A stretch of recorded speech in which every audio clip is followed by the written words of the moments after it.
Alrighty, so today what we're going to be talking about for my SDG presentation is Zero Hunger by yours truly, Jackson Meriwether.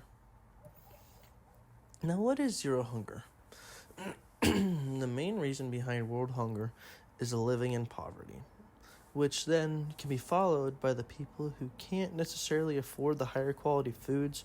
Then again, the natural disasters as well as wars and all sorts of other crazy worldwide tragedies have a huge impact on today's way of life, considering the disasters and everything tears up land, tears up crops and everything, so we don't have fresh food. And it along the ways destroys water sources and houses and stuff. So like when you'll see here in just a second, I have a couple graphs that you'll see in certain countries that are a lot less rich than other countries like we are in Germany and all sorts of other places that can't really afford much, which is hence the reason they also struggle with a lot of zero hunger issues. So this is my undernourishment data. As you can see from the data provided, and I will also in the next slide show you a map that has more areas covered in certain countries that are struggling with zero hunger today. But the most countries struggling in the world, as you can see over here, is definitely Africa, and then below it you have Asia, and this is all from 2001 to 2020. South Asia was definitely on an uprising. They started going down a little bit, but now them, along with Africa, are back on the rise, which really sucks. And then you have Latin America and the Caribbeans, which are kind of under around that 7% range-ish, and it's kind of slowly increasing, but not as bad as these ones are.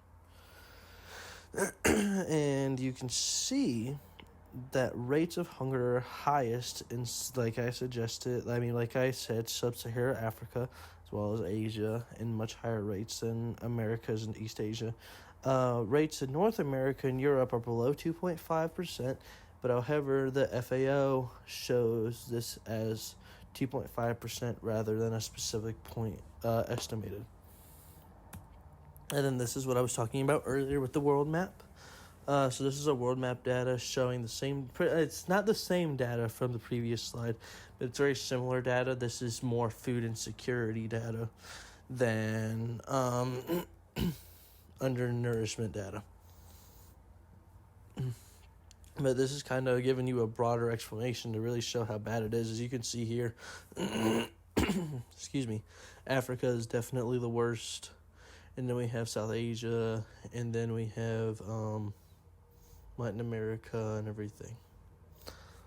I really hope I didn't get that wrong. I really hope my geography is not wrong on that, so please don't judge me. But yeah, so this is also a very well put example of food insecurity, like I suggested.